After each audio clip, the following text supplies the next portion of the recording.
Hola queridos hermanos, les saludo en nombre del Señor, espero que estén todos muy bien. Nuevamente nos reunimos para seguir estudiando este libro escatológico por excelencia, Apocalipsis, versículo a versículo. Esa es la idea. Espero que hayas leído los capítulos que corresponden al estudio de hoy, el capítulo 12 y 13. Lee los primeros antes de entrar al estudio, ora al Señor por supuesto, para que sea Él guiándonos en todo esto y podamos aprender juntos las verdades que nos enseña este libro escatológico. Muy bien, no perdamos más tiempo y vamos derechamente al estudio. Vamos al capítulo 12. Capítulo 12, la mujer y el dragón. Vamos al versículo 1 y 2. Apareció en el cielo una gran señal, una mujer vestida de sol, con la luna debajo de sus pies, y sobre su cabeza una corona de 12 estrellas. Y estando encinta, clamaba con dolores de parto en la angustia del alumbramiento. Bueno, vamos destacando aquí algunos aspectos. Primero que nada, estos dos capítulos son el centro del drama apocalíptico. Eso es lo que vamos a ver ahora. Muchos han acudido a estos dos capítulos. Primero, el 12, que presenta mucha confusión, y el 13, que habla específicamente de las dos bestias y el famoso código del 666. Entonces, estamos derechamente en la mitad de la tribulación, donde hay verdadero sufrimiento, donde las cosas se empiezan a poner peor aún de lo que estaban. Vamos por el versículo. Apareció en el cielo una gran señal. Bueno, esta gran señal, hermanos, tiene un profundo significado espiritual para Juan y para nosotros también. ¿Dónde él aprende esto? En el cielo. Por eso la frase apareció en el cielo. O sea, el apóstol Juan ve en el cielo lo que ha de declarar y escribir luego y que nosotros tenemos que interpretar. Recuerde que cuando él escribe, él entiende muy bien muchas de las cosas al final, cuando consulta y todo, y nosotros somos los que tenemos que ahora interpretar lo que quería decir Juan. Vamos a ir aprendiendo eso. ¿Qué es lo que vio? Él vio una mujer vestida del sol. Una mujer. Es como una imagen ahí simbólica, obviamente, pero muy representativa. ¿Quién es la mujer? Bueno, esta mujer que él ve en el cielo no es la Virgen María como dicen los católicos. Tampoco es la iglesia, como dicen algunos. La mujer, y vamos a demostrarlo, es Israel. Tiene que ver netamente con Israel. Así como la iglesia se presenta como la novia de Cristo, acá esta mujer, en esta visión, en el cielo, está representada por una mujer y representa a Israel. ¿Por qué? Por sus señales, específicamente por sus señales. Mire cómo calza la palabra del Señor, nunca está de más. Y vamos a ir a Génesis 37:9. ¿Se acuerda usted de los sueños de José? De los sueños que él tenía. Mire lo que dice el versículo 9 de uno de los sueños de José. Dice, soñó aún otro sueño y lo contó a sus hermanos diciendo, he aquí que he soñado otro sueño y he aquí que el sol y la luna y 11 estrellas se inclinaban a mí. Todos sabemos que José fue vendido por sus hermanos porque esas 11 estrellas que se inclinaban delante de él representaban a cada uno de sus hermanos. A ellos no les gustó eso y por eso lo vendieron. Es lo mismo que está viendo acá el profeta y apóstol Juan. Está viendo el sol, está viendo la luna y está viendo 12 estrellas. O sea, 11 más José, 12. ¿Y qué representaban todo eso? Las 12 tribus de Israel. Por ende, ¿a quién representa la mujer? Es a Israel, queridos hermanos. No hay confusión alguna cuando uno interpreta la escritura con la escritura. Así que ahí tenemos dilucidado este misterio. Esas 12 estrellas son 11 de ellas las que se inclinan ante José. Todos conocemos la historia de José, como después los hermanos terminan postrándose delante de el segundo más importante después de Faraón. Bueno, acá en este simbolismo lo que ve es una mujer que está vestida de sol, de luna y de 12 estrellas, representando a Israel. Y esa mujer estaba encinta y clamaba con dolores de parto en la angustia del alumbramiento. O sea, es una expresión muy conocida por el pueblo de Israel en referencia a ellos. Miren, veamos Isaías, por favor. Voy a buscar Isaías acá. Versículo 20, o sea, capítulo 26, versículo 17 y 18. Isaías capítulo 26. Tengo una nueva Biblia, me cuesta un poco más porque tiene las hojas nuevas y tengo que moverla un poquito más. Pero todo bien. 17 y 18, mire lo que dice el versículo. Como la mujer encinta cuando se acerca el alumbramiento gime y da grito en sus dolores, así hemos sido delante de ti, oh Jehová. Está hablando de Israel. Concebimos, tuvimos dolores de parto, dimos a luz viento, ninguna liberación hicimos en la tierra, ni cayeron los moradores del mundo. Mire, estos versículos muestran un poco a Israel. Israel también, su paso por esta tierra es como un dolor de parto. No ha sido una estadía muy fácil para los israelitas, pero también basado en su, podemos decir, rebeldía total. Miren lo que dice el 4:10 de Miqueas. Dice, duélete y gime, hija de Sión, como mujer que está de parto, porque ahora saldrás de la ciudad y morarás en el campo y llegarás hasta Babilonia. Allí serás librada, allí te redimirá Jehová de la mano de tus enemigos. Ahí está hablando del cautiverio, obviamente, pero ahí también fue redimida Israel. Siempre tuvo dolores de parto Israel y también siempre estuvo la mano misericordiosa de Dios en ello. Entonces, con estos dos versículos ya sabemos claramente que la mujer se refiere a Israel. Por ende, la profecía o la escatología que estamos estudiando referente a los tiempos de la tribulación tienen que ver con Israel. Versículo 3 dice, también apareció otra señal en el cielo. He aquí un gran dragón escarlata que tiene 7 cabezas y 10 cuernos y en sus cabezas 7 diademas.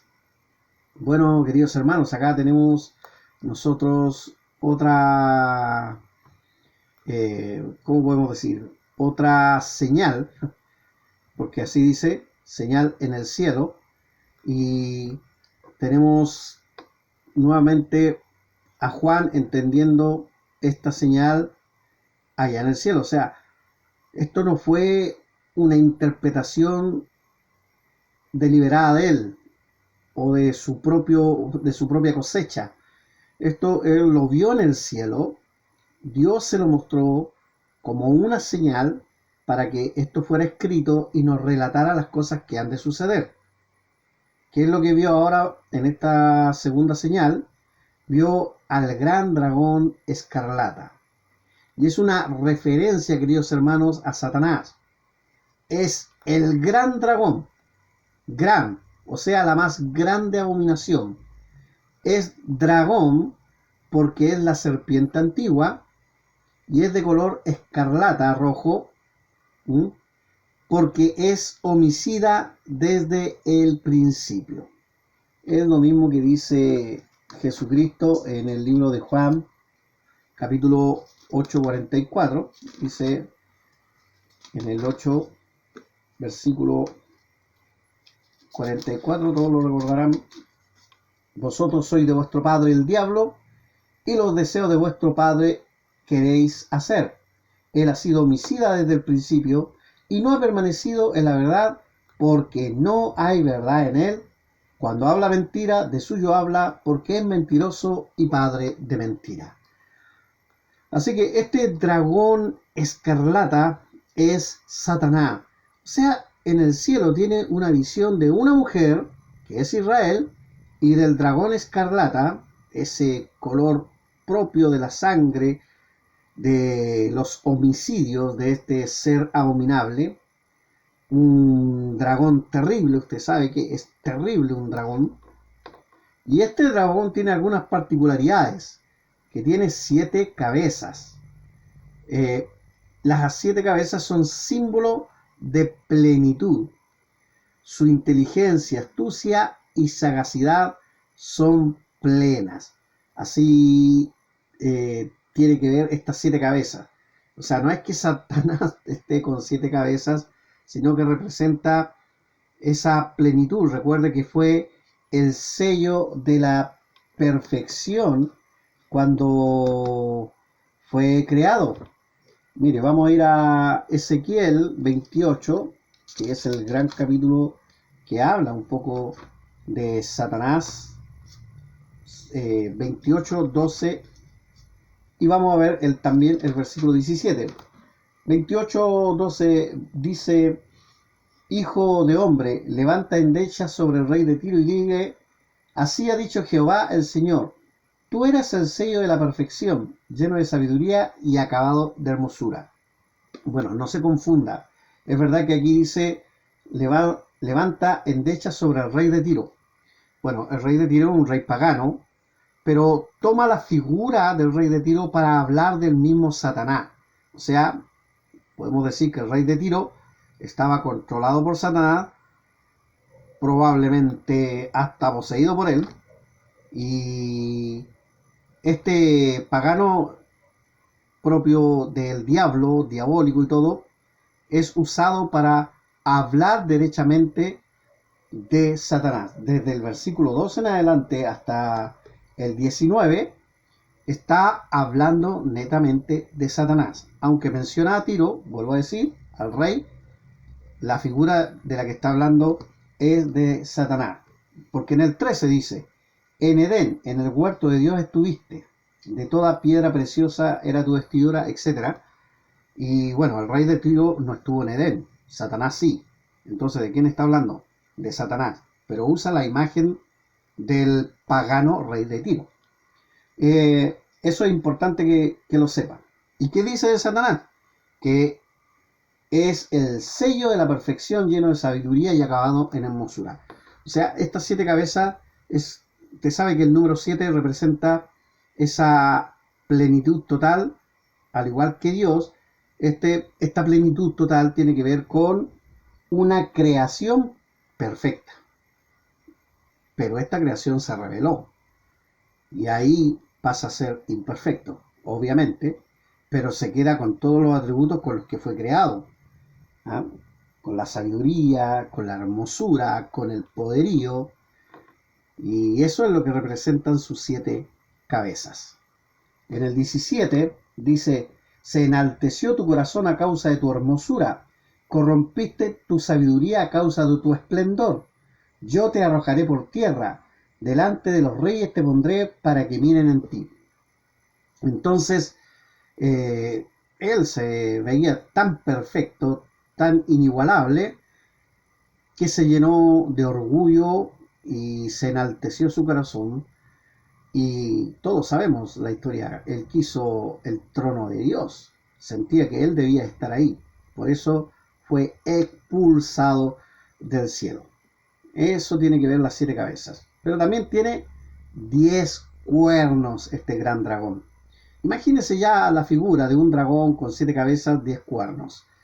Pero los cuernos no son más que símbolos de poder y autoridad sobre gobiernos. Satanás tiene dominio en el mundo, y estos grandes gobiernos, el club de los 10, el club de los 8, ha oído hablar del G8, G10, G11.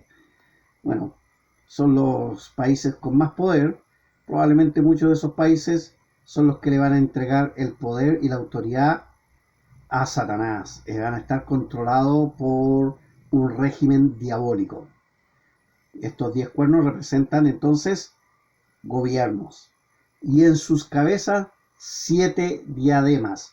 Bueno, las diademas, queridos hermanos, representan a Satanás como rey porque son autoridad.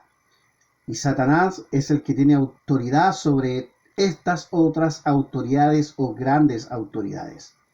Empieza a controlar ya el mundo cuando empieza a controlar todas las autoridades. Por eso cuando hay un presidente contrario a las cosas progresistas propias del diablo, es un estorbo para la obra de Satanás, y esos presidentes tienen que ser sacados si Satanás quisiera controlar el mundo y poner su anticristo para que lo gobierne. No es un buen negocio tener gobernantes que no le traspasen la autoridad. Pero Él lo va a lograr. Estamos en tiempo de la tribulación. Es un tiempo en donde Dios permite, porque también es el gran día de ira del Señor y está tratando con su nación, o sea, con la mujer, y también va a tratar con Satanás. Mire, yo tengo este dibujo y me imagino que así pudo haber visto el apóstol Juan esa visión en el cielo, la mujer y el dragón. Y ahí vemos que la mujer representa a Israel, que no haya confusión alguna. Más de alguno te va a decir es la iglesia, más de alguno te va a decir es la Virgen María, pero no representa nada de eso. Algunos dicen es los creyentes a través de todos los tiempos, tanto en el Antiguo y el Nuevo Testamento. No, no representa eso, representa específicamente al pueblo de Israel. Y acá al lado tenemos al dragón escarlata, que tiene 7 cabezas, que habla de su plenitud, pero también habla de su astucia. O sea, querido hermano, obviamente Dios es más astuto que Satanás porque Él es el creador. Pero ¿quién puede ser más astuto que Satanás de nosotros? Es muy difícil. Es por eso que nosotros no podemos pelear las batallas contra Satanás en nuestras fuerzas y en nuestro poder. Él no haría polvo. Tenemos que hacerlo en el poder de Dios. Es el único que lo puede contrarrestar. También tiene 10 cuernos, y los 10 cuernos habla del dominio que tiene sobre el mundo, porque representa gobiernos que le han legado la autoridad. Y si se fija muy bien ahí en el dibujo, tiene 7 diademas o 7 tipos de coronas que representan el reinado de esos seres traspasado a Satanás. O sea, están literalmente controlados por el diablo. Así es simple. Y bueno, debo decir el día de hoy que todavía no estamos en la tribulación. Ya hay varios presidentes que están rendidos totalmente a Satanás. Así que no va a ser imposible que le entreguen el reinado a él. Vamos al versículo 4 y 5. Y su cola arrastraba la tercera parte de las estrellas del cielo y las arrojó sobre la tierra. Y el dragón se paró frente a la mujer que estaba para dar a luz, a fin de devorar a su hijo tan pronto como naciese. Y ella dio a luz un hijo varón, que regirá con vara de hierro a todas las naciones, y su hijo fue arrebatado para Dios y para su trono. Bueno, queridos hermanos, esa cola que arrastraba la tercera parte de las estrellas. Acá tenemos la multitud de sus contrataciones que dice Ezequiel 28:16. Justo tengo aquí Ezequiel y dice: a causa de la multitud de tus contrataciones fuiste lleno de iniquidad y pecaste. O sea, él en el cielo convenció a muchos ángeles de que él debía ser el que debía estar en el trono. Los convenció de alguna manera. Los ángeles tenían libre albedrío, pudieron elegir, y estos eligieron mal, eligieron al orgulloso.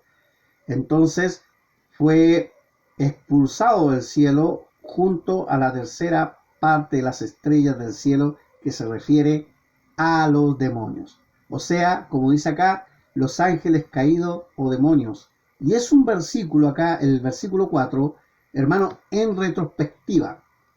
O sea, se volvió atrás en el tiempo. Este tipo de escritura, querido hermano, era muy común en los pueblos del Medio Oriente. Son muy comunes y a veces nos trae mucha confusión. Bueno, pero hoy día ya se entiende mucho mejor, incluso en el cine se hacen muchas películas que no son cronológicas, sino que a veces tienen una parte que es de atrás, otra parte que va hacia adelante y después vuelve hacia atrás. Y es un poco eso lo que hace Juan. ¿Por qué?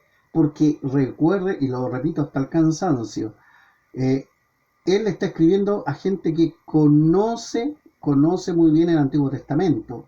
Entonces pues, ellos no se ven pillados por este tipo de cosas porque sabe que esta tercera parte de las estrellas que la arrojó sobre la tierra se refiere al pasaje de Ezequiel 28:16. Sigamos viendo ahí otra parte. Dice que el dragón se paró frente a la mujer a fin de devorar a su hijo, tan pronto como naciese. Bueno, Satanás, queridos hermanos, siempre ha intentado destruir a Cristo. Lo intentó en su nacimiento. Usted recordará la matanza de los niños de 2 años. Lo intentó en su crecimiento también y en su ministerio. Recuerde cuando comenzó su ministerio en el desierto, cómo se le aparece y cómo él busca que fracase. Y obviamente en el ministerio más importante que fue morir por nosotros en la cruz. Satanás estuvo feliz en ese minuto mientras era azotado, mientras era flagelado, mientras nuestro Señor rendía su vida por nosotros. Él se creía victorioso, siempre quiso devorar a su hijo y bueno, se cumple un poco la profecía de Génesis 3:15, que él le herirá en el calcañar, o sea, le produjo mucho dolor al hijo de la mujer que es Israel, porque de ahí viene. Y bueno, todos sabemos que el versículo también dice la otra parte, que es la victoriosa. Cristo le hirió en la cabeza. O sea, Satanás está perdido. Según las profecías, según la palabra de Dios, según nuestro Salvador, Satanás está perdido. Está herido de muerte. Bien, en el versículo dice, y ella dio a luz un hijo. Y ella dio a luz un hijo varón, obviamente. Se refiere a nuestro Señor y Salvador Jesucristo, glorioso. Y dice que regirá nuestro Señor. Y ahí es importante destacar lo siguiente. En su primera venida, Cristo se dio a conocer. Pero en su segunda venida vendrá a regir, gobernar a todo el mundo. El Señor, cuando venga en su segunda venida, no viene a darse a conocer, no viene para que la gente se rinda a Él y crea en Él. No, Él para eso vino la primera vez. Si tú no crees ahora, va a ser demasiado tarde en su segunda venida. Así es simple, tienes que creer ahora. Ahora porque cuando llegue el tiempo de la ira, muchos no creerán, mucho menos. Lo vamos a ver aquí en los pasajes.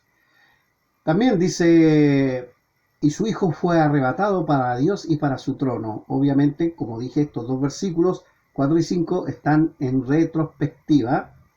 Y sabemos que Cristo subió al cielo para luego venir y regir. María sabía que pertenecía más a Dios que a ella y se sometió a su liderazgo, reconociendo su deidad. Esto es importante porque Cristo ascendió al cielo porque es Dios y va a regir porque es Dios y va a tener el control de todo porque es Dios. ¿Sabe lo maravilloso? Que hasta su madre se sometía a él. En Juan capítulo 2, versículo 5, en el primer milagro que registra la escritura y que es el primer milagro del comienzo del ministerio de nuestro Señor, María dice a todos los que servían, ¿se acuerda usted de las bodas de Caná? Dijo, eh, versículo 5, sí, su madre dijo a los que servían, haced todo lo que os dijere. O sea, queridos hermanos, María se sometía a lo que Cristo dijera, no solamente por las bodas de Caná, sino después en todo el ministerio. Recuerde que María ya no intenta gobernar a su hijo como lo hizo cuando tenía 12 años y él se queda en el templo. Ya no intenta decir qué hacer, nada, sino que al revés, ella empieza a ser una seguidora de Cristo porque pronto a Cristo lo empieza a ver no como su hijo, sino como el Señor que venía a darse a conocer para luego regir con vara y hierro. Así que esto es importante y destacarlo siempre, queridos hermanos, porque hay quienes quieren decir y igualar a la mujer con la Virgen María, pero no tiene sustento exegético en este estudio. Sigamos entonces con los versículos 6, 7 y 8. Y la mujer huyó al desierto, donde tiene lugar preparado por Dios, para que allí la sustente por 1260 días. Y después hubo una gran batalla en el cielo. Miguel y sus ángeles luchaban contra el dragón, y luchaban el dragón y sus ángeles. Pero no prevalecieron, ni se halló ya lugar para ellos en el cielo. Bueno, la mujer huyó al desierto. ¿Quién es la mujer? Israel. Muy bien, excelente. O sea, luego de la retrospectiva del versículo 4 y 5, ahora vuelve al tiempo de la gran tribulación, o sea, el tiempo que le estaba siendo mostrado al apóstol Juan. Y la mujer huye al desierto ahí, donde la van a sustentar por 1260 días, que, queridos hermanos, equivale a 3,5 años. O sea, ante la persecución de la bestia, el anticristo, que será muy dura, Israel será cuidada y protegida por Dios los 3,5 años de la gran tribulación. Siempre está la mano de Dios en ese pueblo. Es el pueblo de Dios, es pueblo que el Señor prometió un reinado. No hay que desconocer eso. Y siempre ha estado, siempre ese pueblo, esa mujer, digamos, ha tenido dolores de parto, pues siempre ha sido perseguida, siempre ha sufrido mucho, también por su rebeldía, ya lo dije, pero también está siempre en la mano de Dios y no va a ser distinto en este tiempo, porque aquí la misma escritura está diciendo que será sustentada por 1260 días, que equivale a los 3,5 de la gran tribulación. Recuerda que aquí ya estamos entrando a la segunda etapa de los 7 años de la tribulación y va a ser sustentada totalmente. Después, una gran batalla en el cielo. Esa batalla en el cielo, querido hermano, es después de que Israel huyera al desierto. Es una batalla cósmica que se libra entre Miguel, Satanás y sus ángeles. Algunos se han equivocado mucho en este versículo, querido hermano, porque algunos tratan de leer este versículo como aquel capítulo donde Satanás es echado del cielo, el tercer cielo, donde habita Dios y es echado con los demonios, pero no está hablando de eso. Acá, queridos hermanos, está hablando del tiempo de la tribulación y hay una batalla en las esferas celestes, digamos, el cielo, porque ese es el lugar donde Satanás se mueve. No debemos olvidar lo que dice, por ejemplo, se me viene inmediatamente a la cabeza Efesios capítulo 6, que dice aquí, Efesios 6, dice,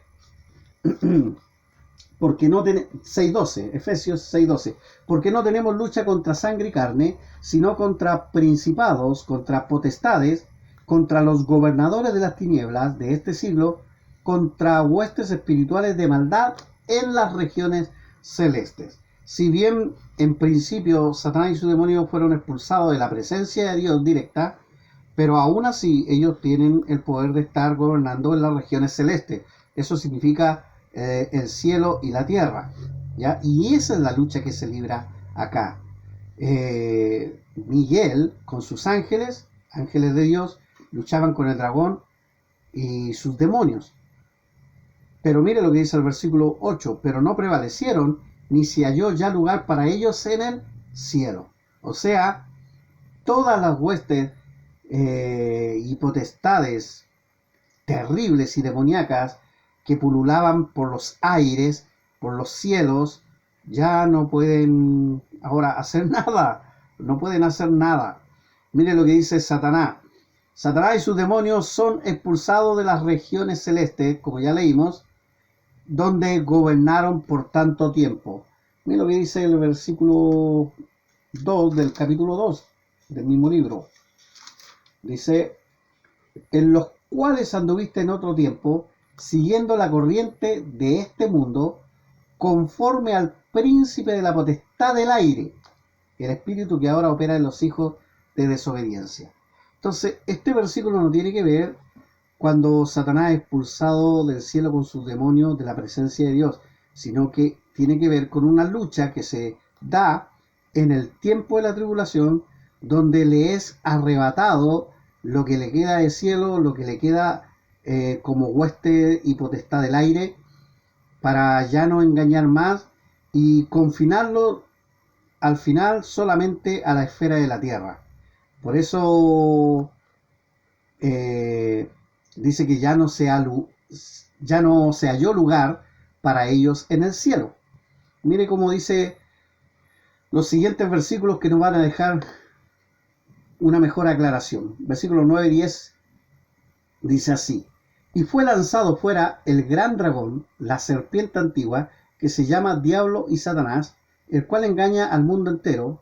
Fue arrojado a la tierra, y sus ángeles fueron arrojados con él. Entonces oí una gran voz en el cielo que decía: ahora ha venido la salvación, el poder y el reino de nuestro Dios y la autoridad de su Cristo, porque ha sido lanzado fuera el acusador de nuestros hermanos, el que los acusaba delante de nuestro Dios día y noche. O sea, acá dice que fue lanzado fuera el gran dragón, o sea que Satanás y sus demonios cada vez pierden espacio y en este caso son acorralados en la tierra. O sea, ahora la única esfera que le queda en el tiempo de la tribulación es el mundo, nuestra tierra, nuestro planeta. También dice dragón, el gran dragón, dice la serpiente antigua, también se llama diablo y Satanás. Hermanos, los nombres de Satanás definen su carácter bestial y poco confiable. Miren los nombres que tienen: dragón, serpiente, diablo, Satanás. Por ejemplo, el dragón es el reptil de mirada fija, que se arrastra, pero que es reptil de mirada fija. De ahí viene la raíz de la palabra dragón. ¿Ha visto usted que las serpientes tienen una mirada muy fija y que de repente atacan? Algunos dicen que hasta su mirada es hipnotizadora. Bueno, la serpiente es la que se arrastra. De ahí viene la palabra, la raíz de la palabra serpiente, que se arrastra. El diablo es el acusador, calumniador. Es la palabra griega para definir a este acusador, ese que andaba acusando a todos sus santos y buscando siempre meter el dedo en la llaga y haciendo leña del árbol caído. Satanás significa en hebreo adversario y opositor. Todo eso son los nombres de Satanás para referirse a su carácter bestial.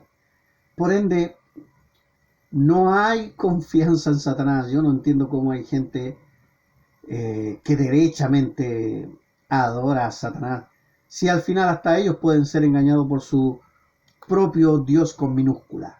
Porque nuestro Dios del cielo jamás nos mentiría, jamás nos engañaría. Él no juega con sus hijos, como si lo hace Satanás. Bueno, entonces vi una gran voz en el cielo que decía, ahora ha venido la salvación. Bueno, la caída de Satanás y sus demonios es el principio, queridos hermanos, de la victoria inevitable de Dios, la salvación de su pueblo y el cumplimiento de su promesa. Gloria a Dios. O sea, hermanos, con esta victoria que tiene el arcángel Miguel de expulsar a Satanás de las esferas celestes y y a todas las huestes del aire, es el comienzo ya de su derrota total y por ende de la victoria total de nuestro Señor. El versículo 11 de Romanos 14 dice, porque escrito está, vivo yo, dice el Señor, que ante mí se doblará toda rodilla y toda lengua confesará a Dios. Y aquí ya empieza ese minuto. Claro, para que toda lengua confiese que Cristo es el Señor, hay que derrotar al enemigo número uno. Y aquí ya no le queda nada de tiempo. Versículos 11 y 12. Y ellos le han vencido por medio de la sangre del Cordero y de la palabra del testimonio de ellos, y menospreciaron su vida hasta la muerte. Bueno, por medio de la sangre del Cordero, hay lindas cosas que podríamos decir de este versículo, queridos hermanos, podríamos hacer un mensaje entero sobre ello. Solamente voy a recordar algunos aspectos. Pero primero que nada, la palabra de nuestro Señor está llena de referencias al poder de la sangre de Cristo. No dude, hermano, que nosotros hemos sido redimidos por su sangre y que hay poder en la sangre de nuestro Señor Jesucristo. En Romanos 5:9 nos dice así la palabra, pues mucho más, estando ya justificados en su sangre, por él seremos salvos de la ira. Es por eso, además, que yo creo que nosotros, la iglesia, no estaremos en el tiempo de la tribulación, porque por su sangre maravillosa, nosotros hemos sido salvos de la ira. Y bueno, aquellos que mueran en los tiempos de tribulación, pero hayan creído al anuncio de los 144.000 sellados, bueno, ellos también van a ser salvos. ¿Ah? Y ellos son vencedores, totalmente. Que dice Hebreos 9:22, vamos a ese maravilloso libro también. Hebreos 9:22 dice, se me pegan las hojas, dice, y casi todo es purificado, según la ley, con sangre, y sin derramamiento de sangre no se hace remisión de pecados. Bueno, todos sabíamos que los sacrificios que se hacían antes era para la purificación de la persona, por eso un cordero que se llevaba específicamente para la purificación. Pero ahora llegó un mejor cordero todavía, el cordero que quita el pecado del mundo, ese es Jesucristo, y mediante su sangre somos purificados. Y todos aquellos que crean, en cualquier época, en cualquier edad, todo aquel que crea en él, es purificado. Y el 2:15 dice de Colosenses, y despojando a los principados y a las potestades, los exhibió públicamente, triunfando sobre ellos en la cruz. Esto, hermano, este versículo calza perfectamente con este otro, con el Apocalipsis 12:11, porque está hablando de cómo todos aquellos que han confiado en el sacrificio de Cristo le han vencido por medio de la sangre del Cordero. Así es lo que dice. Y mira, vuelvo a repetir este maravilloso versículo, Colosenses 2:15. Dice, y despojando a los principados y a las potestades, se refiere a Satanás y sus demonios, los exhibió públicamente, triunfando sobre ellos en la cruz. ¿Cuándo triunfó el Señor? Allá en la cruz, queridos hermanos. Satanás no tiene potestad, querido hermano, sobre aquellos que han confiado en el sacrificio de Cristo en la cruz. Su iglesia no es controlada por Satanás. Su iglesia es Dios quien tiene el control. Amén, gloria a Dios. Por eso no tiene nada que ver con la tribulación. Pero aún así sabemos que habrán salvos en la tribulación. Y aún así ellos serán más que vencedores. Así es simple. Más que vencedores. Ahora también dice que han vencido por medio de la sangre del Cordero y por medio de la palabra del testimonio de ellos. O sea, la referencia es a quienes han permanecido fieles y no han caído a pesar de las persecuciones y aflicciones de Satanás.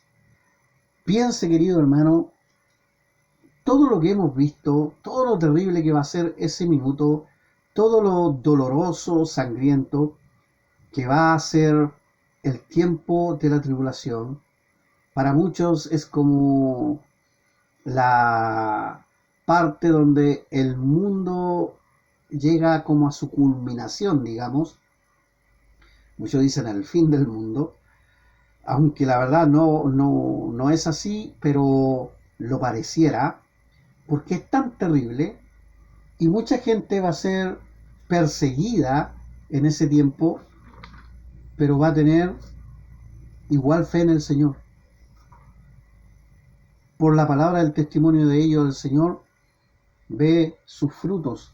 Hay un versículo ahí en Salmo 119, versículo 2, que dice: bienaventurados los que guardan sus testimonios y con todo el corazón le buscan.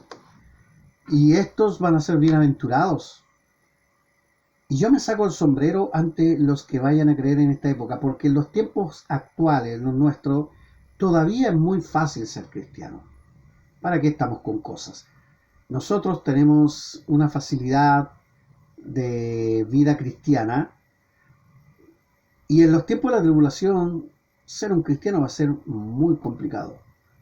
Y aún así habrá gente que cree en la sangre del Cordero, y Dios va a creer en la palabra del testimonio de ellos, porque ellos van a menospreciar sus vidas hasta la muerte, y vaya que va a haber muerte en ese tiempo.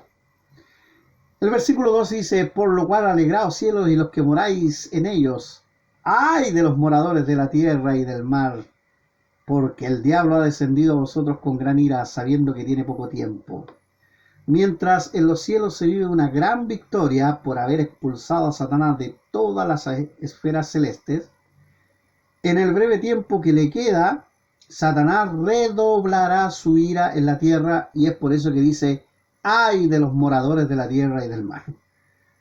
¡Qué terrible! Ahí viene un tiempo doloroso para todos los habitantes de la tierra, como vamos a ver en el capítulo 13. Sigamos en el versículo 13, 14 y 15. Y cuando vio el dragón que había sido arrojado a la tierra, persiguió a la mujer que había dado a luz al hijo varón, y se le dieron a la mujer las dos alas de la gran águila, para que volase de delante de la serpiente al desierto, a su lugar, donde es sustentada por un tiempo y tiempos y la mitad de un tiempo. Y la serpiente arrojó de su boca tras la mujer agua como un río, para que fuese arrastrada por el río. Bueno, vamos viendo acá: persiguió a la mujer, dice, o sea, la persecución a Israel en tiempos de la tribulación. Satanás se ve expulsado de la esfera celeste, pero todavía puede seguir rugiendo en la tierra, y adivine qué, entonces se va en contra del pueblo de Dios, o sea, Israel, y la persigue, porque Israel es la que ha dado a luz al hijo varón. O sea, él está frustrado de no haber podido ganarle al hijo que él le venció en la cruz, como ya vimos. Y bueno, como no pudo hacer algo contra el hijo, ahora lo quiere hacer contra la mujer, Israel. Porque Israel es como la mujer de Cristo. ¿Por qué? Porque Cristo viene de Israel. ¿Qué nos dice Juan 1:11? Dice claramente: a los suyos vino y los suyos no le recibieron. Y está hablando de Israel. Luego dice el 12: mas a todos los que le recibieron, a los que creen en su nombre, les dio potestad de ser hechos hijos de Dios. Entonces los suyos, su pueblo, su nación, no le recibió. Ahora vamos a ver un versículo ahí en Juan 4:22. Veamos qué nos dice la palabra ahí. Juan 4:22. Ahí llegamos. Vosotros adoráis lo que no sabéis. Nosotros adoramos lo que sabemos, porque la salvación viene de los judíos. Bueno, en la bendición que le da Jacob a cada uno de los hijos de la tribu, precisamente a Judá, le dice que de ahí saldrá el cetro que regirá a todo el pueblo. Se refiere a Cristo. Porque Cristo viene de Israel. Cristo era judío. Cristo era de la tribu de Judá. Y Satanás no pudo contra él. Entonces ahora, ¿con quién se quiere desquitar? Con la mujer, con Israel, precisamente. Bueno, y se le dieron a la mujer dos alas, las dos alas de la gran águila. Hermanos, aquí hay que entenderlo obviamente simbólicamente. No es porque todos los israelitas salen volando. Si los entendiéramos así, obviamente no entenderíamos bien. Se refiere a la preservación de Israel, es de manera sobrenatural. O sea, Israel logra escapar de manera milagrosa a esta persecución del mismo diablo. El águila representa al ave por excelencia y sus cualidades, vuelo, visión, precisión, serán las que permitirán a Israel burlar a Satanás. Y sabe, hasta el día de hoy, yo he tenido la oportunidad de leer algunos libros y me encantó uno sobre la Mossad, que es el servicio de inteligencia de Israel, y vaya que tiene un nivel de vuelo, o sea, alcance, de visión y precisión a la hora de ejecutar su nivel de inteligencia. Y bueno, yo creo que siempre Dios está ahí detrás, apuntalando a ese pueblo y también bendiciendo de alguna manera. Y lo va a bendecir esta vez también de una manera sobrenatural, porque están luchando contra un personaje sobrenatural, Satanás mismo. Y yo creo, como dije, que Satanás ha tenido la intención siempre de desfavorecer totalmente a este pueblo a través de los siglos, pero al medio de la tribulación se va a ir con todo contra ellos, y lo único que puede librar derechamente al pueblo de Israel es la acción sobrenatural de nuestro Dios. Y en el versículo 15 dice que la serpiente arrojó de su boca tras la mujer agua como un río. O sea, así como Dios le presta apoyo sobrenatural, la respuesta de Satanás por detener a la nación de Israel es sobrenatural también, desplegando todo su poder. Si no puede hacerlo a través de su persecución, lo hará a través de alguna catástrofe, de alguna cosa terrible. La idea es que ese pueblo de alguna u otra manera deje de existir.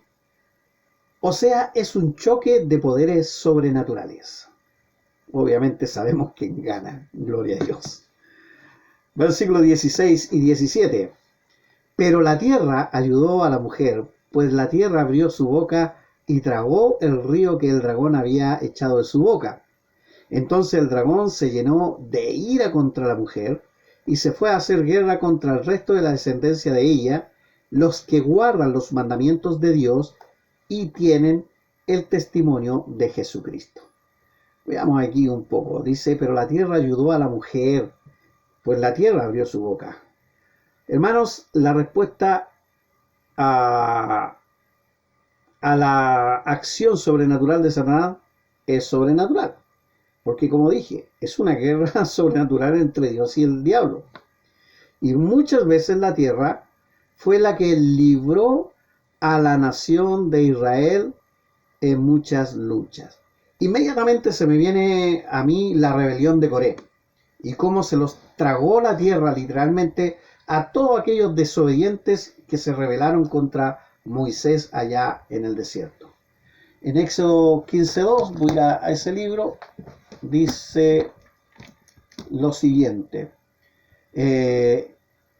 Cuando Moisés hace un canto cuando son liberados también de los egipcios. Mira lo que dice el versículo... el versículo 12, yo tenía el 2. Aquí está. Dice, extendiste tu diestra y la tierra los tragó. Imagínense, mire lo que dice, la tierra los tragó. Todos sabemos que el mar se abrió de par en par y el mar fue el que los ahogó, pero finalmente es la tierra la que permitió eso. O sea, los abismos de la tierra son las que se abren para que el mar se separara y para que el mar se cerrara, y eso mismo fue lo que tragó al pueblo egipcio.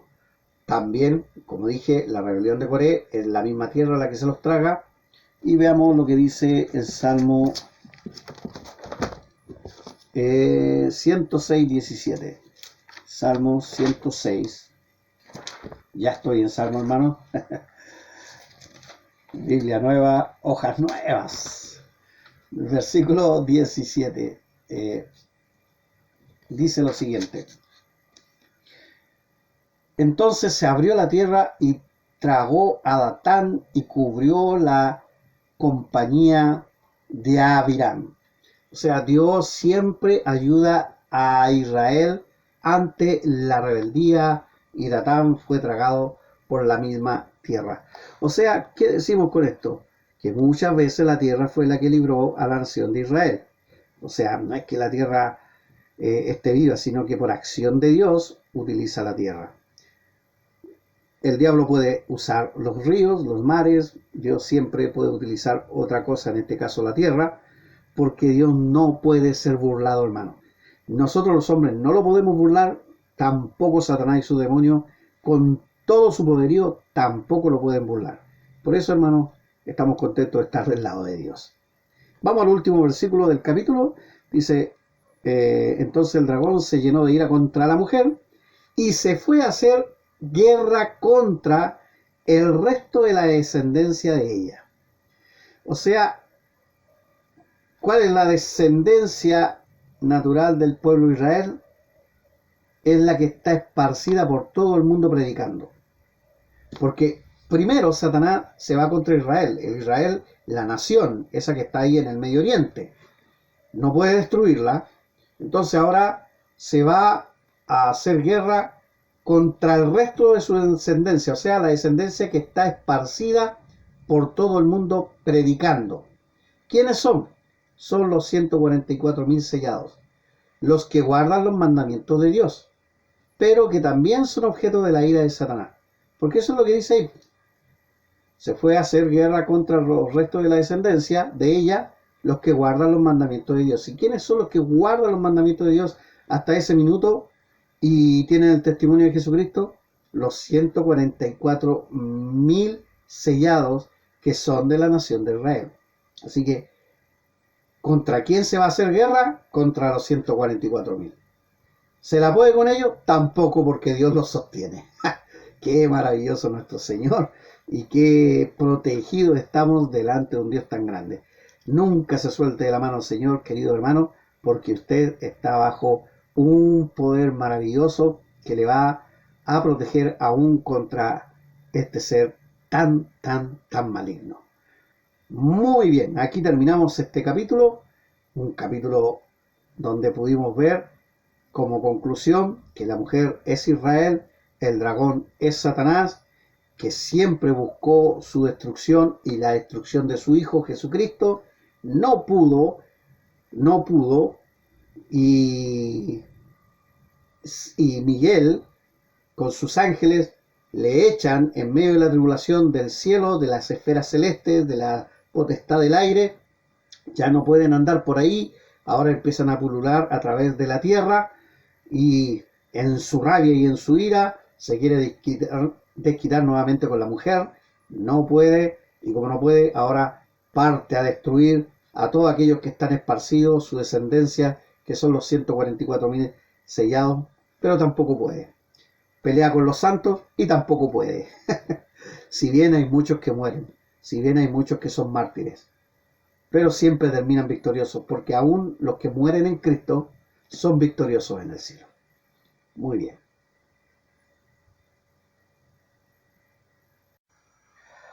Bien, hermanos, pasamos al capítulo 13, la Trinidad satánica. Vamos rápidamente ahí.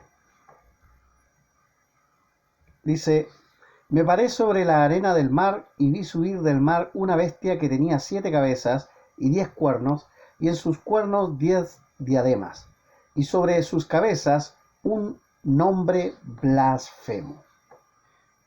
Acá Juan vio subir del mar una bestia.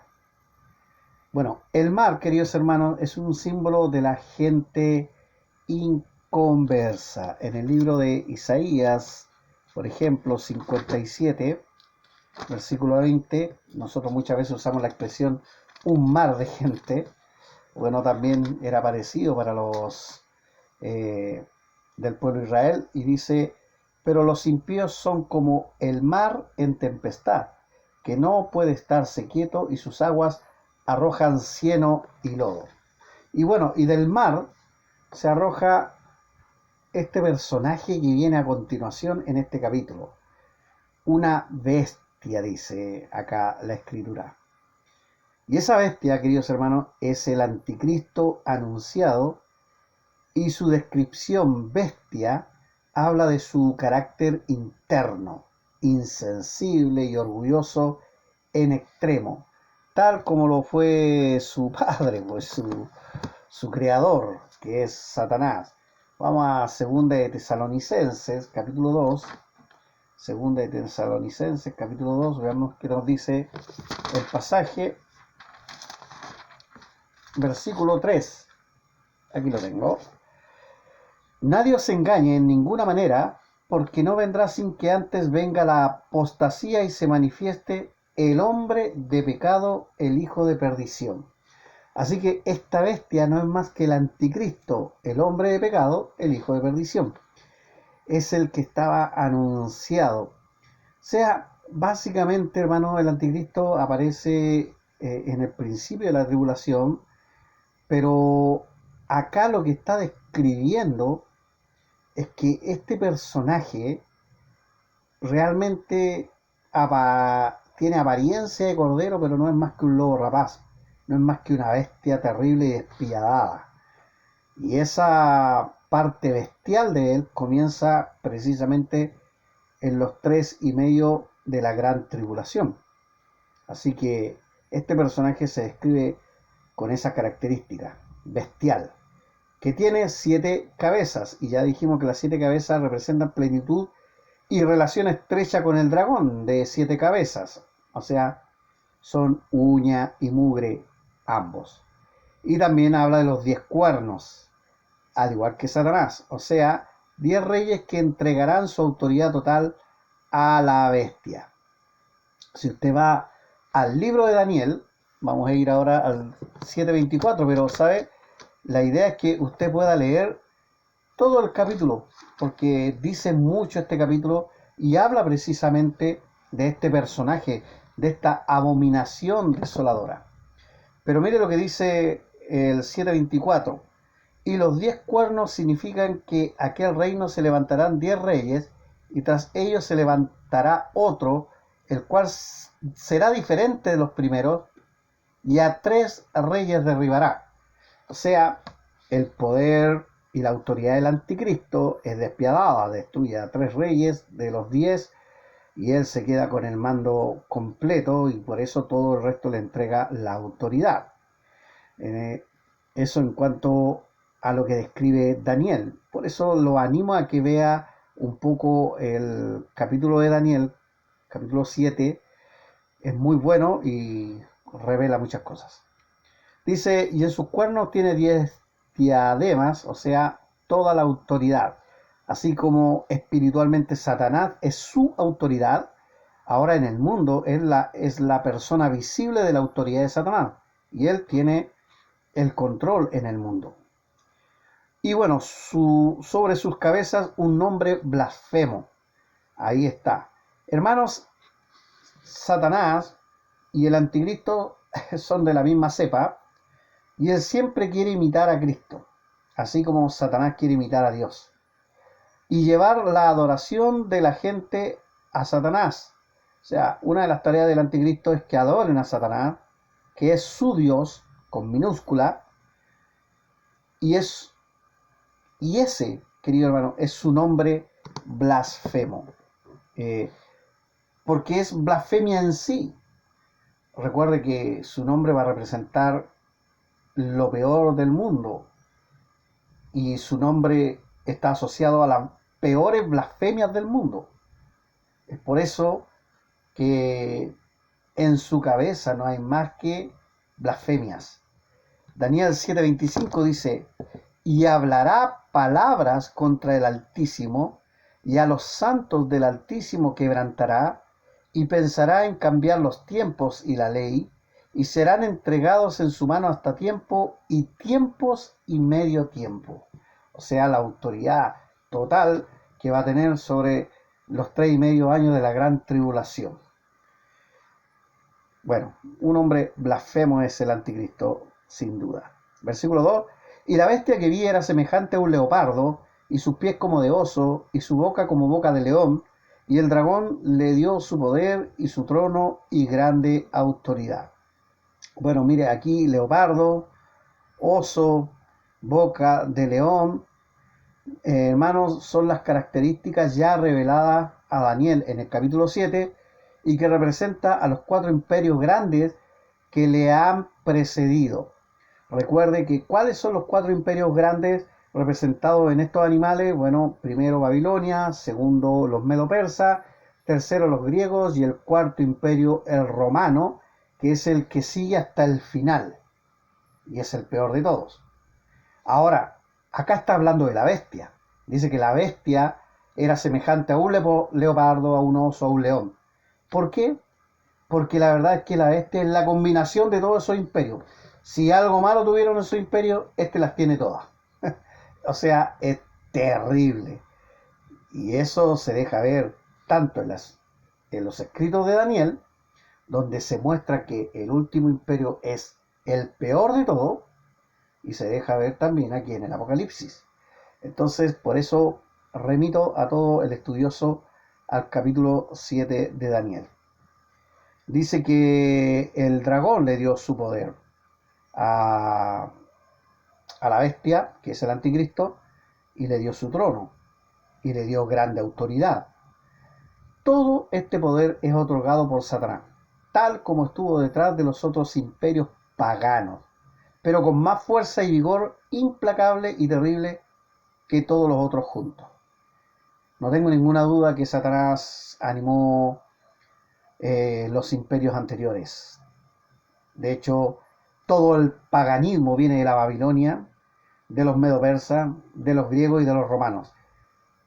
Y querer admirar ese tipo de paganería viene a ser algo que no es bueno para el creyente. Pero con el anticristo es una combinación de todas ellas.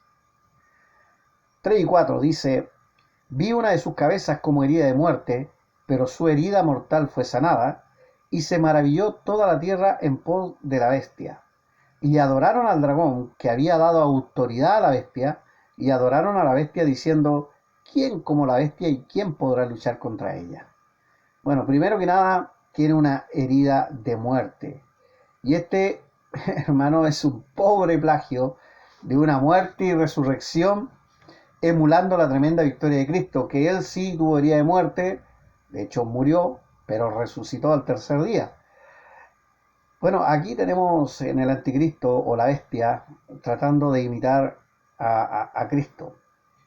Y va a tener una herida de muerte, y probablemente esté muriendo o haya muerto, y por alguna acción satánica él vuelva a la vida. Y es por eso que en el capítulo o versículo 4 la gente termina maravillado de la bestia, y adoraron al dragón. ¿Mm? Ahí dice: se maravilló toda la tierra. Bueno, el mundo adora a la bestia y celebra sus victorias, y esto legitima su poder y liderazgo ante ellos. Claro, con esta tremenda victoria la gente dice: wow, espectacular. empiezan a adorarlo totalmente. Y dice, y adoraron al dragón. Ahí yo iba. Ese es el propósito de las argucias del dragón, con esto de sanar a la bestia, etcétera, que le adoren a él. Pero quiero decir algo. Aquí dice, y adoraron al dragón que había dado autoridad a la bestia. O sea, la gente sabe de dónde viene este poder, sabe quién está detrás de todo esto. Sabe, la gente no le importa que sea Satanás el que esté ahí. No es que no lo sepa, no es que estén engañados así totalmente. Y eso yo lo empiezo a ver el día de hoy, hermano. Hay mucha gente que ya no está engañada, simplemente es diabólica. Así de simple. Hay mucha gente que es diabólica. Bueno, sigamos. Hay una pregunta ahí. ¿Quién como la bestia y quién podrá luchar contra ella? Entonces queda la sensación de que el anticristo es tremendamente poderoso y sin contrincante ante tal maravilla de haber tenido una herida de muerte y haberse librado de ella.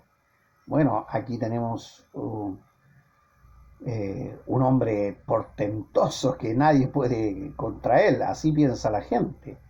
Claro, está totalmente eh, ciega con este personaje y ciega para ver al Dios vivo, que es el que al final permite toda esta situación. Bueno, sigamos. 5 y 6. También se le dio boca que hablaba grandes cosas y blasfemias, y se le dio autoridad para actuar 42 meses, y abrió su boca en blasfemias contra Dios para blasfemar de su nombre, de su tabernáculo y de los que moran en el cielo. Bueno, se le dio boca que hablaba grandes cosas. Primero que nada, hermano, el anticristo es de gran conocimiento, culto, preparado. De ahí que habla grandes cosas. Convence con esas cosas. Convence con su cultura, con su preparación, etc. Pero sobre esas cosas habla blasfemias. O sea, ¿qué es una blasfemia? Son injurias contra Dios, son herejías contra la verdad. Y él las habla y las combina con las grandes cosas. Bueno, hay muchos ejemplos en la historia de personas muy cultas que hablaron contra Dios, con lindas palabras, con excelente prosa, y mucha gente se fue detrás de ellos por cómo escribían, por cómo hablaban, por cómo presentaban las cosas. Bueno, este va a ser más grande que todo eso y la gente le va a seguir. También dice que se le dio autoridad para actuar 42 meses. O sea, el mayor poder del anticristo va a ser sobre los 3,5 años de la tribulación o la gran tribulación, que es el tiempo final. Es ahí donde realmente empieza a mostrar los dientes. Y abrió su boca en blasfemias contra Dios. Hermano, esa es la especialidad de la casa. Satanás no levantó un anticristo de entre medio de los algodones. No, este anticristo es de lo más demoníaco y diabólico que hay. Y él nace para blasfemar contra Dios, porque él quiere el lugar de Cristo como Satanás quiere el lugar de Dios. Así que para legitimar a Satanás y le adoren, debe deslegitimizar a Cristo y a Dios y a todos sus seguidores. Algo que hoy en día va creciendo más y más. Cada vez vemos gente que blasfema contra Dios. Por eso el tiempo está cerca, queridos hermanos. Por eso Cristo ya viene por su iglesia y viene el tiempo terrible, y ojalá que mucha gente venga a los pies de Cristo. Es algo que hoy día va creciendo sin duda alguna. Versículos 7 y 8, y se le permitió hacer guerra contra los santos y vencerlo. También se le dio autoridad sobre toda tribu, pueblo, lengua y nación, y la adoraron todos los moradores de la tierra, cuyos nombres no estaban escritos en el libro de la vida del Cordero que fue inmolado desde el principio del mundo. Bueno, a este anticristo se le permitió hacer guerra contra los santos. Hermanos, ¿quién es el que permite? Dios tiene el control. Satanás controla al anticristo y el anticristo controla a su gente, pero Dios es el que permite. No hay nada que ellos no hagan sin la soberana autoridad de nuestro Señor. Eso téngalo siempre presente porque eso es hasta el día de hoy. Ahora dice que hizo guerra contra los santos y vencerlos. Bueno, la derrota de los santos, los que creen en la tribulación, en ningún caso los hace perdedores, queridos hermanos. Estos mártires han accedido al cielo en los tiempos más difíciles de la historia. Eso es lo que yo decía delante en el capítulo 12, que estos creyentes van a creer en uno de los momentos más difíciles, de mayor aflicción, de mayor persecución, van a estar contra la espada de la pared y aún así decidieron por nuestro Señor Jesucristo. Y Romanos 8:37 dice que somos más que vencedores. Entonces, queridos hermanos, estos mártires no por morir están derrotados totalmente. Al contrario, cualquiera que llegue al cielo es un vencedor. Y la forma en que muere en esta tierra no viene a ser más que una transición. Lo triste sería morir sin Cristo para vivir una eternidad en condenación. Eso es lo terrible. Entonces, quiero decir que la vida no se acaba con la muerte. Y eso debemos saberlo muy bien nosotros los creyentes, que debemos estar dispuestos a dar la vida por nuestro Señor. Bueno, ellos lo hacen y no tienen ningún problema con ello. Dice el versículo 8, y la adoraron todos los moradores de la tierra.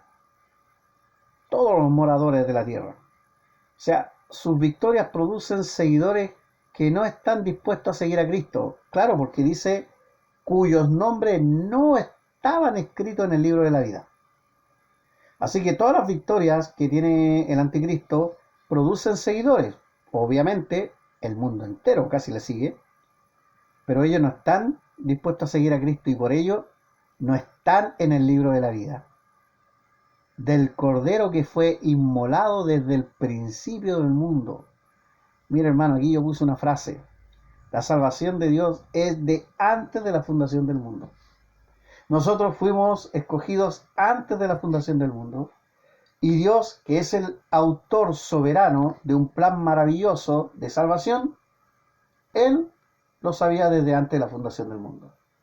Cristo sabía que debía dar la vida por la humanidad antes de la fundación del mundo. Gloria a Dios. ¡Wow! Qué tremendo amor, hermano, saber que Él ya estaba dispuesto aún antes de la fundación del mundo. Él fue inmolado desde el principio del mundo, desde el principio. O sea, hermano, todos sabemos que a mitad de la historia humana, Cristo recién fue crucificado, muchos siglos después de la creación de Adán y Eva. Pero aquí dice que fue inmolado desde el principio del mundo. Y eso es maravilloso, hermano, es una noticia maravillosa. O sea, Él siempre estuvo dispuesto a sacrificar su vida por ti y por mí. Y por eso sabemos que los santos del Antiguo Testamento, por medio de la fe en estas promesas, son salvos. Así que, qué maravilloso pasaje tenemos acá, poderoso, querido hermano. Sigamos ahí con el 9. Si alguno tiene oído, oiga. Si alguno lleva en cautividad, va en cautividad. Si alguno mata a espada debe ser muerto. Aquí está la paciencia y la fe de los santos. Y después vi otra bestia que subía de la tierra y tenía 2 cuernos semejantes a los de un cordero, pero hablaba como dragón. Bueno, primero que nada, si alguno tiene oído, oiga. Hermanos queridos, este libro es una advertencia a la humanidad. Y todas estas cosas que se escriben es para que por favor la gente oiga. Y queridos hermanos, yo me estoy tomando todo este tiempo de crear este PowerPoint, de revisar esto, de estudiar esto, de hacerlo todo para que la gente que tenga oído pueda oír. Y no solamente oír, como dice Santiago, sino ser hacedor de la palabra. Eso como mensaje, querido hermano, como ánimo. Sigamos en el versículo 10, dice, aquí está la paciencia y la fe de los santos. Bueno, Si la Biblia dice que si alguno lleva en cautividad, va en cautividad, si alguno mata a espada debe ser muerto, entonces, querido hermano, no debemos interpretarlo como una licencia para que nosotros llevemos en cautividad y matemos a quienes matan. No. Aquí se ve la venganza de Dios. Es Dios quien toma la venganza. Si es Dios el que está manifestando su día de ira, dejémosle a Él que Él maneje las cosas conforme a su poder. Veamos lo que dice Romanos 12, 19. 19 sí, dice: no os venguéis vosotros mismos, amados míos, sino dejad lugar a la ira de Dios, porque escrito está: mía es la venganza, yo pagaré, dice el Señor. No olvidemos nunca ese versículo. Hermanos, dejemos a Dios que Él cobre por cada uno de nosotros. Nosotros a veces no tenemos paciencia. Mire, lo voy a explicar de la siguiente manera. Cuando sucede algo muy malo, como un crimen, nosotros ya queremos prácticamente en nuestro corazón pena de muerte, por decirlo de esa manera. Y buscamos la manera de que eso suceda, de que haya pena de muerte, de que verdaderamente esa persona sea condenada. Y nosotros nos desvivimos, nos desvelamos y nos afectamos para que así sea. Pero, ¿dónde está la paciencia en eso? Incluso algunos sufren, cambia totalmente su vida, no pueden seguir adelante, destruyen una familia a veces por eso. Hay muchos matrimonios que se han separado cuando un hijo fue asesinado, o etcétera, etcétera. Pero aquí está la paciencia y la fe de los santos cuando se le deja todo en las manos del Señor. Señor, tú eres nuestro vengador, tú tendrás tu día de ira, tú vas a dar el pago. Yo sé, hermano, que es difícil entender esto. Yo sé que es un tema súper complejo. No me pongo sobre juez sobre aquellos que han perdido a alguien. No quisiera estar ni siquiera en esos zapatos, pero no quiero ponerme sobre juez sobre ellos. Pero debemos ser obedientes a la Escritura, y la Escritura dice que la paciencia debe, y que es parte del fruto del Espíritu, debe dejar a Dios actuar. De eso está hablando este versículo. De eso es lo que nos está pidiendo. Y se ve que los santos de la tribulación, ellos, a pesar de que son perseguidos, son masacrados, martirizados, ellos le dejan todo en las manos del Señor. Así lo aprenden y así lo entienden. Gloria a Dios por ello. Después vi a otra bestia. Aquí, hermano, tenemos otra bestia. O sea, mire, tenemos el dragón, tenemos la bestia que es el anticristo, el dragón es Satanás, y aquí aparece otra bestia. O sea, hace su aparición el falso profeta. Este es el falso profeta. ¿Y por qué lo llama así, pastor, falso profeta? Bueno, veamos, porque adelantémonos un poquito en Apocalipsis, y Apocalipsis mismo lo dice en el 16:13, que dice en el capítulo 16, versículo 13, aquí ya lo tengo. Y vi salir de la boca del dragón y de la boca de la bestia y de la boca del falso profeta 3 espíritus inmundos a manera de ranas. O sea, ahí le llaman a esta tercera persona o parte de la tercera trinidad satánica, se le llama falso profeta. En el 19:20 también nos dice: y la bestia fue apresada, y con ella el falso profeta, que había hecho delante de ella las señales con las cuales había engañado a los que recibieron la marca de la bestia y habían adorado su imagen, y estos dos fueron lanzados vivos dentro de un lago de fuego que arde con azufre. O sea, ¿está bien decir falso profeta, pastor, a la segunda bestia? Por supuesto, así mismo lo llama la Biblia. Y aquí se completa la trinidad satánica. Tenemos al dragón, tenemos al anticristo y tenemos a la bestia. Todos funcionando en pos de las cuestiones diabólicas. Todos. Ellos son como la imitación burda y falsa y engañosa de la Trinidad maravillosa de nuestro Dios maravilloso, Dios Padre y el Espíritu Santo. Es como el dragón representando a Dios, a Cristo queriendo el anticristo queriendo ser como Cristo y el falso profeta como el Espíritu Santo. Eso es un poco lo que tenemos acá, pero no es más que algo burdo de todo esto. Y tenían 2 cuernos semejantes a los de un cordero, pero hablaba como dragón. Yo creo que eso lo entendió rápidamente, ¿cierto? La apariencia mansa como Cristo, el verdadero cordero manso, es el engaño propio de un ser diabólico. O sea, se hace pasar por cordero, pero es tan diabólico como el anticristo y el dragón. De hecho, como dijimos, parte de la tercera esencia de la Trinidad satánica. Veamos más sobre él. Dice el 2 y 13, y ejerce toda la autoridad de la primera bestia en presencia de ella, y hace que la tierra y los moradores de ella adoren a la primera bestia, cuya herida mortal fue sanada. También hace grandes señales de tal manera que aún hace descender fuego del cielo a la tierra delante de los hombres. Bueno, esta bestia ejerce autoridad de la primera bestia. En el fondo, hermano, es un escudero y portavoz del anticristo. Es la personificación total de la falsa religión. O sea, toma la apariencia de la piedad cristiana, pero engaña y lleva su adoración a la primera bestia, que es el anticristo. Esto es como Hitler y su Joseph Goebbels, que era el portavoz y el propagandista del mismo Hitler. Esto es lo mismo, pero en una dimensión mundial total.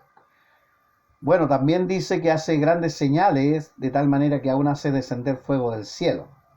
O sea, el éxito del falso profeta radica en el poder diabólico que viene de Satanás. Sus señales son con el objetivo de engañar a los hombres y terminen adorando al anticristo y al dragón.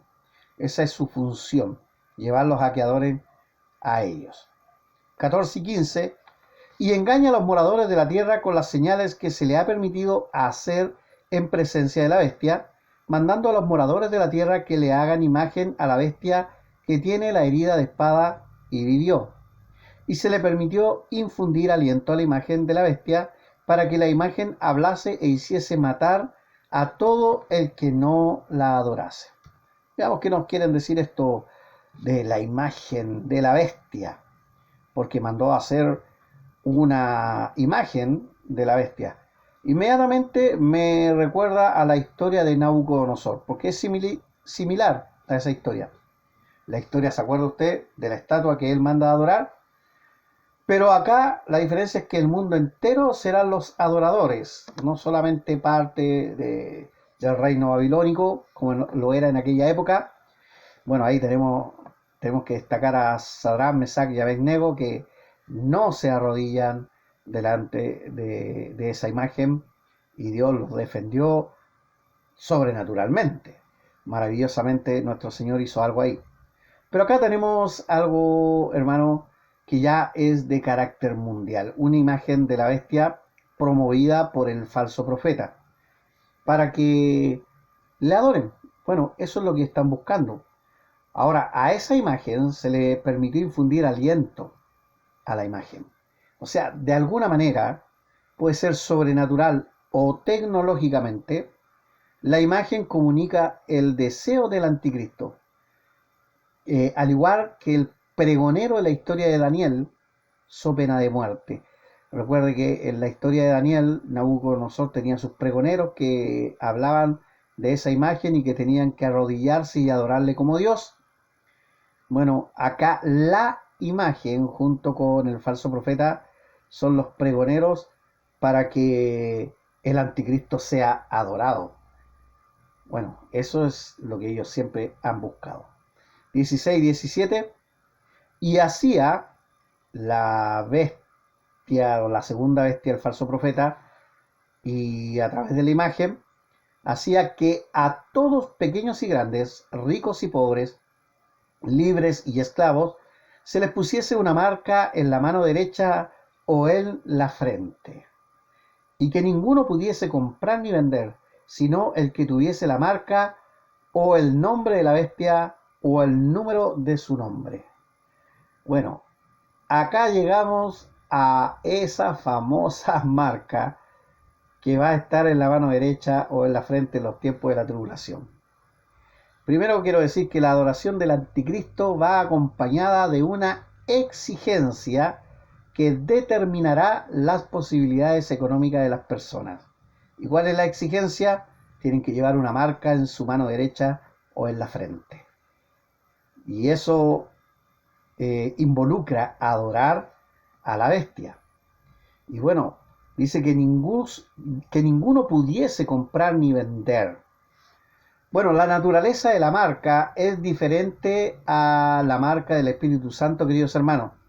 Mientras el Espíritu Santo lo hace en el corazón y es una garantía porque es las arras de nuestra fe, de salvación, la otra, esta marca burda en la mano derecha y la frente, es visible y representa esclavitud. Qué terrible, ¿eh? Así que hay una gran diferencia, pero es una imitación. Siempre, hermano, yo encuentro que todo lo que hace Satanás es una imitación macabra y burda también de lo que Dios hace tan perfecto y tan maravilloso. Y ellos no van a poder comprar ni vender si no tienen esta marca. La marca representa control total, queridos hermanos. Resta la libertad y los obliga a ponerse de su lado. Es por eso que decía yo que los santos son maravillosos al reconocer a Cristo y aunque terminen como mártires, son más que vencedores porque ellos no caen a toda esta presión.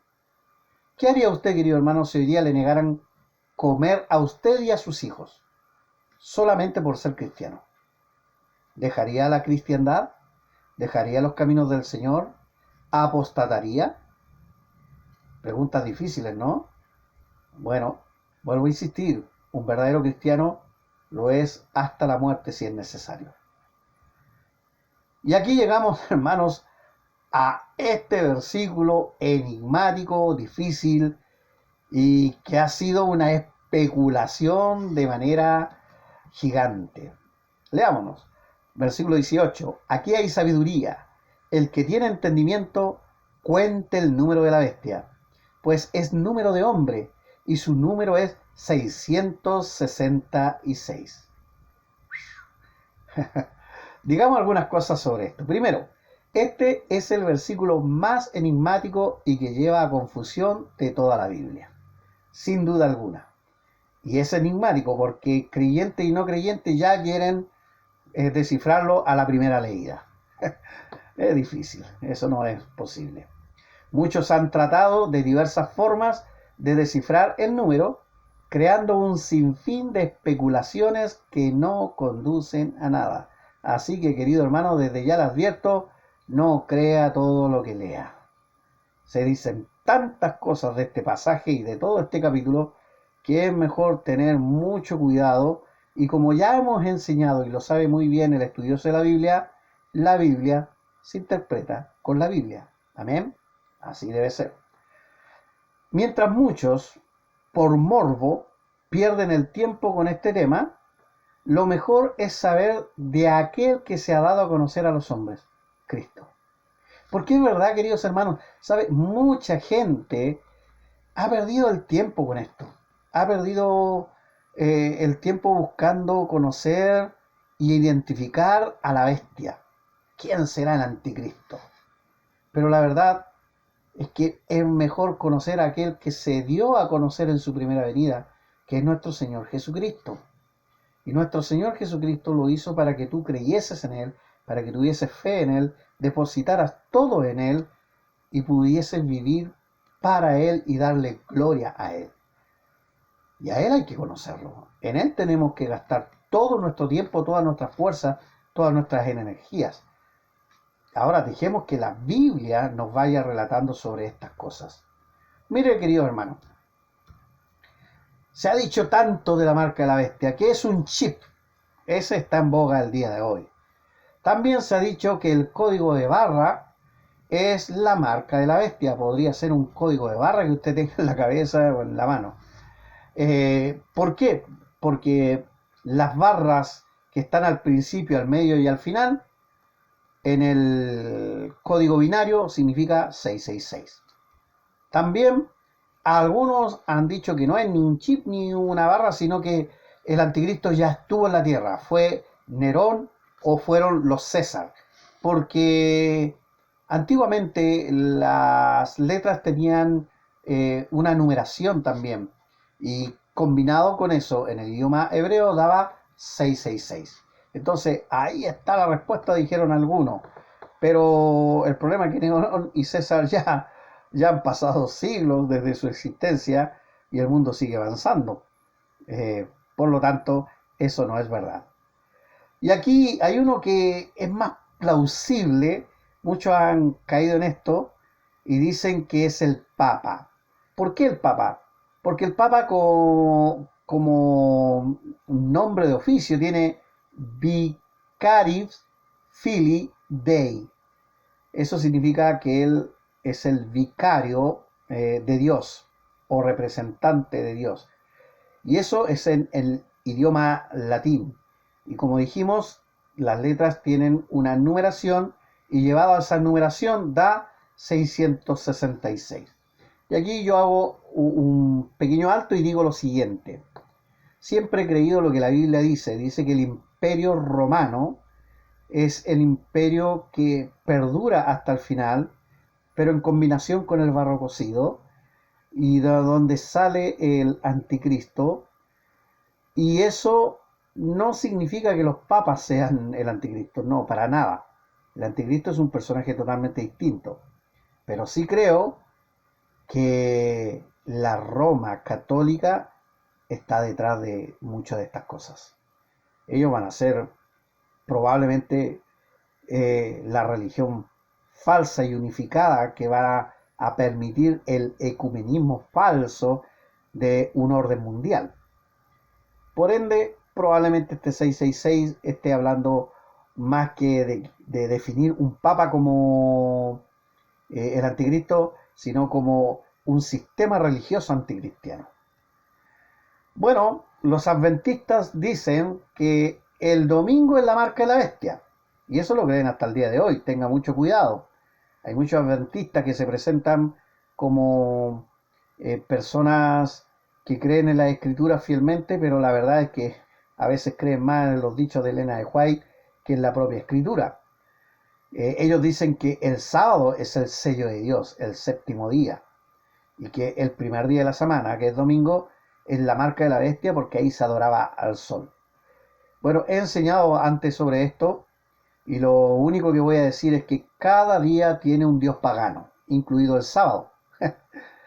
Y si bien se adoraba al dios del sol el día domingo, le tengo una noticia a los adventistas, el sábado se adoraba a Saturno. Entonces podríamos decir que ellos estaban adorando a Saturno. Así como el viernes Venus, como el miércoles a Mercurio, como el martes al dios Marte, y así sucesivamente, todos los días tenían un dios pagano. Y sea el día que usted quiera adorar al Señor, siempre coincidiría con un dios pagano, pero no significa que usted esté adorando al dios pagano, para nada. Pero bueno, así lo dicen ellos y es por eso que ellos creen que el 666 es la marca de la bestia. Bueno, y este es un clásico de ahora, del día de hoy. La vacuna Pfizer o todas las vacunas anti-COVID-19. Lo he escuchado de pastores que han dicho, esa es la marca de la bestia. Bueno, no voy a pronunciarme más sobre esto porque es una supina ignorancia. No es así. Ahora veamos algunos en la historia que se ha creído han sido los anticristos. Bueno, el primero es Antíoco Epifanes. Pero Antíoco Epifanes existió por allá por el siglo 200 antes de Cristo. Todavía no estaba el Apocalipsis, pero sí estaba el libro de Daniel. Y muchos de los judíos de la época que fueron atacados por Antíoco Epifanes, que tomó a Israel, y ahí está el libro de los Macabeos, se lo recomiendo como libro histórico, no como palabra de Dios, pero sí como libro histórico, que fueron la resistencia a todo este Antíoco Epifanes. Ellos creían que él era entonces la abominación desoladora de la cual hablaba el libro de Daniel. Ellos creían que él era el anticristo del libro de Daniel. Pero si bien cumplía algunas cosas, no las cumplía todas.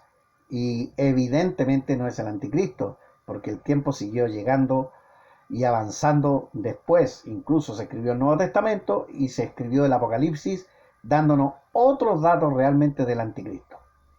Algunos decían que era los César, incluido Calígula, pero tampoco lo fue. Otros dijeron, no, es Nerón. Y bueno, Nerón es muy parecido a Antíoco Epifanes, con la diferencia que Nerón fue un emperador que persiguió a los cristianos. En cambio, Antíoco a los judíos. Esa es la única diferencia. Y fue perseguidor de la iglesia, torturador de los cristianos, y es muy conocido en la historia. Y yo desde pequeño me sorprendía mucho con la película Quo Vadis, que es en cierta medida una representación de Nerón y la persecución a los cristianos. Pero también se ha dicho en la historia que no solamente Nerón, sino que Napoleón Bonaparte era el anticristo.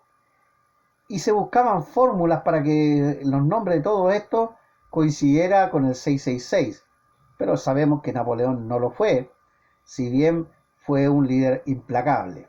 Hablando de líderes implacables, acá tenemos a Adolf Hitler, que fue terriblemente implacable, odiado por la humanidad hasta el día de hoy, por su genocidio. No solamente él tuvo un genocidio con los judíos de 6 millones, sino que la Segunda Guerra Mundial costó la vida en total de 80 millones de personas. Fue terrible, fue terrible. Pero no era el anticristo, tampoco calza. Él murió y la historia siguió. No calza todo con él. Y bueno, aquí puse esta foto, querido hermano, porque ahí está la foto del Papa Juan Pablo II. Y a modo de anécdota, la que está rompiendo esa foto es Sinéad O'Connor, la cantante que fue muy famosa con sus temas y su música. Y ella un día en la tele dijo, no, el anticristo no es ninguno de estos otros, es el Papa Juan Pablo II. Él es anticristo y hay que luchar contra él. Bueno, esto lo hizo públicamente y eso le costó su carrera musical, derechamente. Su carrera musical y dicen por ahí que su sanidad mental. Bueno, ninguno de ellos es el anticristo. Ninguno de ellos. Todos han errado y todos los que han dicho que son ellos, o todos los que han dicho que la marca de la bestia es esto otro, han errado rotundamente. Y vamos a ver por qué, hermanos. Aquí ponga mucha atención. Primero vamos a analizar el versículo y luego voy a dar 10 razones de por qué no se puede dilucidar quién es el anticristo. Muy bien, vamos parte por parte. El versículo primero dice que aquí hay sabiduría. Hermano, este no es un versículo para neófitos en las escrituras, para nuevos en la escritura, sino para entendidos en la escritura. Y sabemos que la sabiduría viene por el temor de Jehová. Por lo tanto, la sabiduría proviene de aquellos que realmente obedecen y temen a Dios. Si no temen, si no guardan las cosas del Señor, no va a venir cualquiera a abrir la escritura y a revelar simplemente por leer y creer esto o aquello, o porque coincide con esto o aquello. Tiene que haber mucha sabiduría, y nuevamente la sabiduría viene del temor de Jehová. Luego dice, el que tiene entendimiento. El entendimiento, queridos hermanos, es resultado natural de los sabios y ponen atención a las señales que se señalan en la Biblia. Bueno, valga la redundancia ahí. Pero vuelvo a insistir, el entendimiento es el resultado natural de los sabios. Los sabios son los que temen a Dios y por ende viene entendimiento, porque dentro del temor de Dios está el obedecer a Dios, el conocer a Dios, el investigar de Dios, el leer su palabra, escudriñar las escrituras, y eso va dando sabiduría y entendimiento. Así que no puede ser un neófito, no puede ser una persona que no crea en Dios, no puede ser una persona que crea en Dios a su manera. Nunca va a haber sabiduría en ninguno de ellos. Entonces tengan mucho cuidado en escuchar teorías de que este es el anticristo, de que esta es la marca de la bestia, vea primero de dónde viene. Porque tiene que tener sabiduría y entendimiento, pero en las cuestiones de Dios. Primero con Dios mismo. Tiene que ser un amador de Dios primero que nada, para luego hablarle al prójimo sobre lo que Dios nos habla. Ahora también dice el versículo, cuente el número de la bestia. O sea, querido hermano, el anticristo tendrá asignado un número, ya sea por el nombre o por su persona. Probablemente sea el nombre porque dice, pues es número de hombre, de hombre.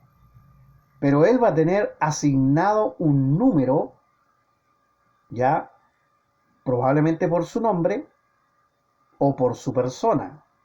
Y ese es un número de hombre. Esto es importante. Al ser un número de hombre, este número puede ser descifrado por hombres con entendimiento y sabiduría de Dios. ¿Lo capta? O sea, ¿se va a poder dilucidar, pastor? Por algo está escrito ahí. Sí, se va a poder dilucidar, se va a poder saber.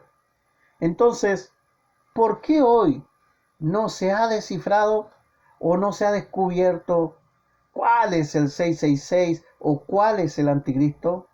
Bueno, mire, ponga atención a la siguiente tabla. 10 razones por qué hoy no se puede saber quién es el anticristo. Vamos a dar 10 razones por qué hoy tú no puedes saber quién es el anticristo por mucha sabiduría que tenga incluso. Primero, el anticristo debe gobernar mundialmente. Pregunta, ¿hay alguien que gobierne mundialmente? No. Entonces, ¿qué sacas con buscarlo?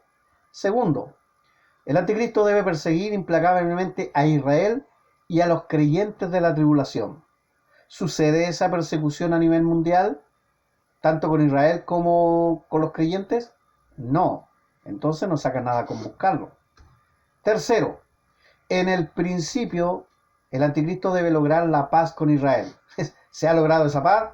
Todavía no. Siguen a combo con los árabes, a combo con los palestinos. No, entonces no sacamos nada con buscarlo. Cuarto, el anticristo debe reconstruir el templo. ¿Hay alguien que haya dictaminado eso? ¿Se ha reconstruido el templo? ¿Han podido lograr y solucionar el problema de la mezquita de la Roca que está ahí arriba? No. Entonces, ¿qué sacamos con buscarlo?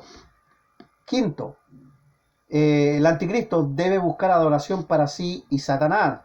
Bueno, hoy día pueden existir algunos que buscan adoración para el diablo y para sí, pero no reúne los otros 4 requisitos. Por ende, no califica. 6. Debe hablar en contra de los preceptos bíblicos de Dios, Cristo y los valores cristianos. Bueno, hoy día hay varios que hablan en contra. Podría ser esta una señal, pero vuelvo a insistir, no califica con las primeras. 7. Debe ser defendido, adorado, seguido por el mundo entero, menos los santos. Bueno, también hay algunos que son muy defendidos y adorados por muchos, pero aún no sé si todos los santos estarían de acuerdo. Aunque puede ser este un punto a favor, vuelvo a insistir, no se cumplen todas. Número 8. Debe tener una gran imagen a su nombre expresamente para ser adorada. Bueno, eso todavía no lo veo a nivel mundial. He visto personajes que le gustan mucho sus imágenes. Recuerdo a Michael Jackson hacer un video de una imagen prácticamente casi como una adoración, pero sabemos que él no era el anticristo. Ahora, no digo que él era cristiano, pero sí muy famoso. 9. El anticristo debe contar con poder de hacer lo imposible y que parezcan reales milagros, porque recuerde que va a estar el poder de Satanás detrás de todo ello. Ese personaje todavía no lo veo. Y número 10, el anticristo debe tener un líder a su altura que lo avale, defienda y tenga autoridad. Esa es la segunda bestia, es el falso profeta. Y por ahora no veo ningún líder mundial que tenga un líder de esas características secundándolo. Por ende, aquí tenemos 10 razones de por qué hoy no se puede saber quién es el anticristo, porque tiene que reunir estas condiciones, y estas condiciones solamente se nos van a revelar en los tiempos de la tribulación. Queridos hermanos, el anticristo solo se reconocerá en los tiempos de la tribulación por los que estén en ese tiempo, sufriendo ese tiempo, resistiendo en ese tiempo, cuando se viva en esos momentos. Esa es la razón por la cual nadie puede venir a decir, este es el 666 y este es el anticristo. Así que mucho cuidado, queridos hermanos, en las especulaciones que se hacen, que a veces son hasta burdas y ridículas. No, vamos a la escritura. La buena noticia, para ya ir terminando, queridos hermanos, es que los santos de la tribulación sí lo van a reconocer. ¿Por qué? Porque conocerán la escritura, porque van a resistir al diablo, porque van a conocer las señales, y en ese tiempo se va a manifestar el anticristo. Mientras el anticristo no se manifieste, uno no saca nada con decir, será este o aquel. No saca nada porque no se dan las señales. Muy bien, queridos hermanos, terminamos aquí. Y quiero dejarles un fuerte abrazo a cada uno de ustedes y animarlos. Queridos hermanos, solamente decir que este trabajo se hace con mucho sacrificio en preparar el material, en preparar las grabaciones, en hacer todo lo que tenemos acá. Por lo pronto, tu like en YouTube sería muy importante, simplemente para que se vaya divulgando automáticamente. Lo dejamos ahí en tus manos, que el Señor te bendiga. Un fuerte abrazo, Pastor Marcelo Valdés. Chao.